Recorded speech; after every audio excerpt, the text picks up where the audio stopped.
Olá, quarta-feira, 18 de junho, e essa é a nossa primeira edição do dia.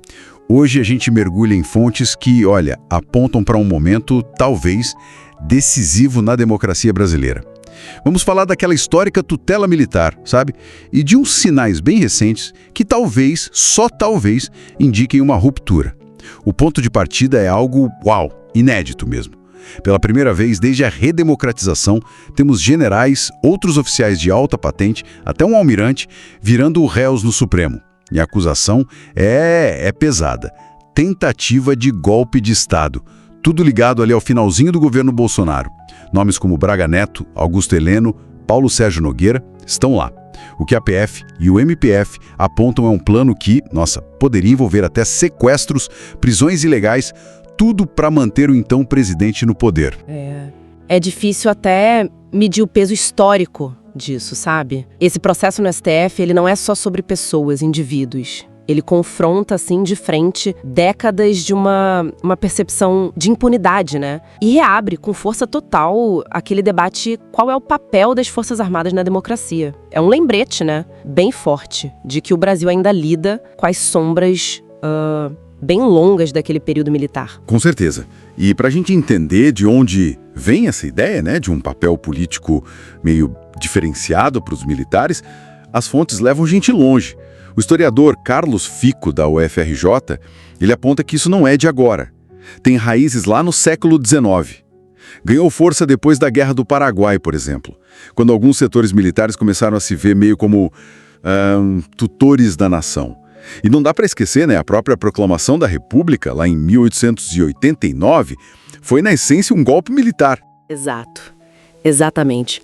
E essa autoimagem, ela foi encontrando com o tempo um argumento em interpretações, assim, bem controversas da Constituição, especialmente do artigo 142, aquele trecho, né, que fala da garantia dos poderes constitucionais. Ele foi distorcido por alguns para sugerir que as Forças Armadas teriam um papel tipo moderador, quase acima dos outros poderes, né, podendo intervir. É uma leitura que, ignora todo o resto da Constituição, o princípio da separação de poderes. E essa interpretação foi duramente rejeitada agora há pouco, né? Sim. Pelo STF. Sim, e de forma unânime, o que é bem significativo. Os ministros consideraram essa visão do 142 como poder moderador totalmente incompatível com a Constituição de 88. O ministro Alexandre de Moraes foi, bem enfático. Chegou a dizer que juristas que defendem essa tese são golpistas. Foi uma tentativa clara de encerrar essa interpretação que ganhou força, né, nos últimos anos. Mas aí fica a pergunta, essa decisão do STF, por mais forte que seja, ela consegue mesmo quebrar um ciclo tão antigo de envolvimento político e, principalmente, de impunidade, pensando no histórico brasileiro? Essa é a grande questão. Porque essa situação de agora, ela não tá solta, né? Não dá para dissociar da falta de responsabilização histórica pelos crimes da ditadura militar de 64 a 85. Fontes como a ativista Amelinha Telles, ela mesma uma sobrevivente de tortura lá no DOI-CODE, argumentam justamente isso, que a impunidade do passado é um dos pilares que sustenta hoje a persistência dessas mentalidades autoritárias, dessas tentativas de tutela. E um nome que sempre volta nessa discussão é o do coronel Carlos Alberto Brilhante Ustra, certo? É um caso emblemático dessa impunidade. Sem dúvida. O Ustra, ele comandou o DOI-CODE em São Paulo, né? Um dos principais centros de repressão, de tortura da ditadura. Ele foi reconhecido como torturador pela Justiça Brasileira lá em 2008, uma decisão definitiva na área civil, mas, como outros agentes da repressão, ele nunca foi punido criminalmente, muito por causa da lei da anistia de 79. E a memória disso ainda causa muito barulho. Eu lembro bem daquele episódio que as fontes destacam, do Jair Bolsonaro, na época deputado, dedicando o voto dele no impeachment da Dilma Rousseff justamente ao Ustra. Exato. E como a Amelinha Telles e outros defensores de direitos humanos apontam, né, homenagear publicamente uma figura reconhecida pela justiça como torturador não é só uma afronta às vítimas, é um ataque direto aos fundamentos do Estado Democrático de Direito. mostra como essa ferida da impunidade continua aberta, sabe? E é explorada politicamente. O que nos leva, então, a uma reflexão final que essas fontes provocam. Considerando essa profundidade histórica, né, dessa cultura de tutela militar e a persistência da impunidade, até que ponto esse julgamento atual dos altos oficiais no STF representa uma ruptura real, duradoura com esse passado autoritário? Ou será que a gente corre o risco de ser só um episódio, assim, pontual, sem as reformas estruturais, culturais que são necessárias para consolidar de vez a subordinação do militar ao poder civil? É algo para a gente acompanhar, assim, muito de perto. Exato. Bom, assunto denso e importante. Faremos um breve intervalo, fique por aí.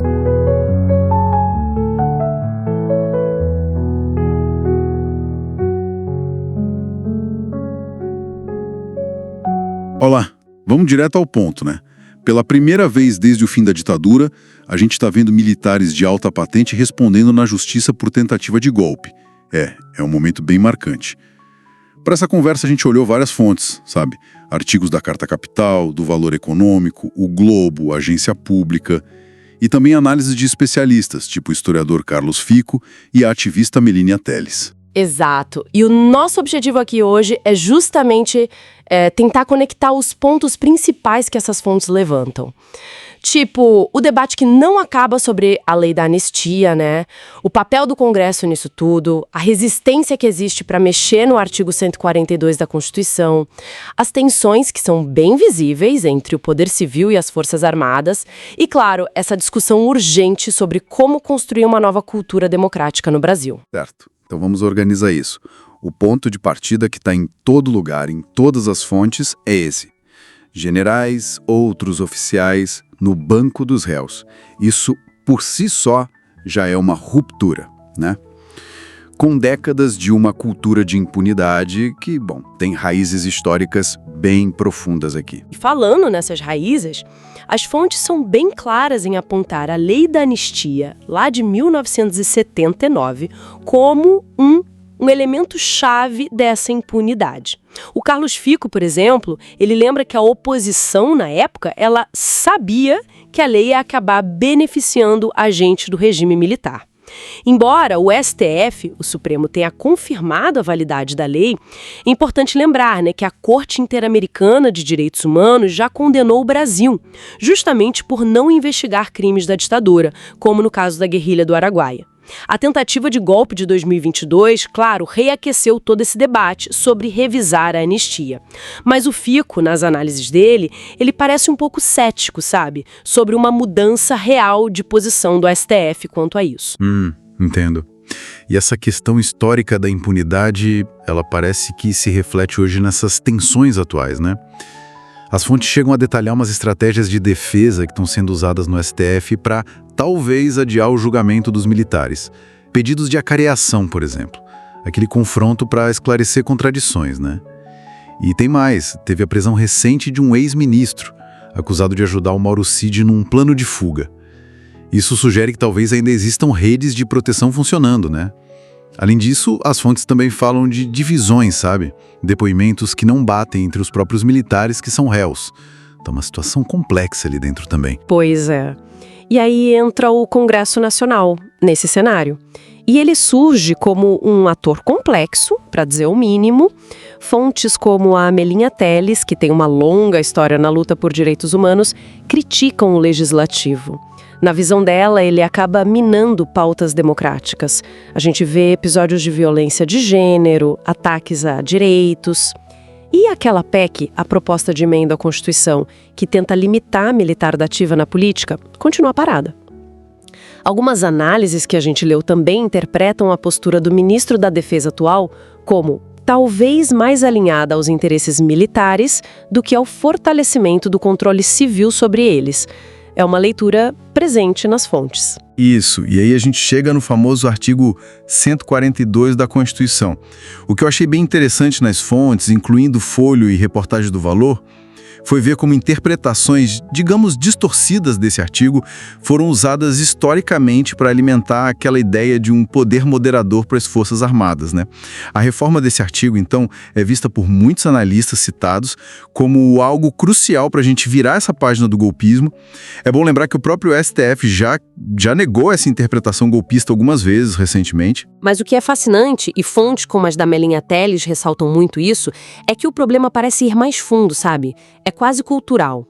A Telles aponta como o próprio ensino, principalmente nas escolas militarizadas, pode, na visão dela, acabar reforçando essa imagem do exército como guardião da ordem, sabe? Naturalizando uma espécie de tutela sobre essa sociedade. E some-se a isso que outras fontes indicam: um orçamento militar que continua grande, mesmo com cortes em áreas sociais, e a militarização crescente da segurança pública, que a gente sabe que afeta muito mais os jovens negros. Falta, segundo esses analistas, uma elaboração melhor da nossa memória histórica sobre o papel dos militares na repressão do passado. Então, o que parece emergir das fontes é um consenso de que, sim, julgar os envolvidos na tentativa de golpe de 2022 é um passo histórico, muito importante, mas não é suficiente sozinho. Para fortalecer a democracia de verdade, parece que precisa ir além, reformar 142, rediscutir a anistia, limitar melhor a atuação política dos militares e, talvez o mais complicado, construir uma cultura democrática mais forte, baseada em memória, verdade, justiça. Algo que a Telles defende muito e que a gente vê ecos em experiências de vizinhos, como Argentina e Chile, que também são mencionados nas análises. Fica muito claro, então, a partir desse material todo que a gente analisou, que responsabilizar penalmente os militares envolvidos na trama golpista é um marco, é uma janela de oportunidade, sem dúvida.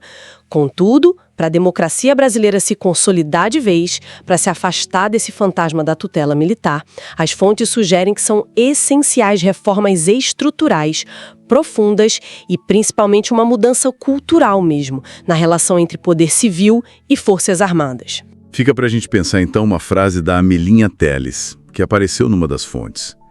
A história é implacável.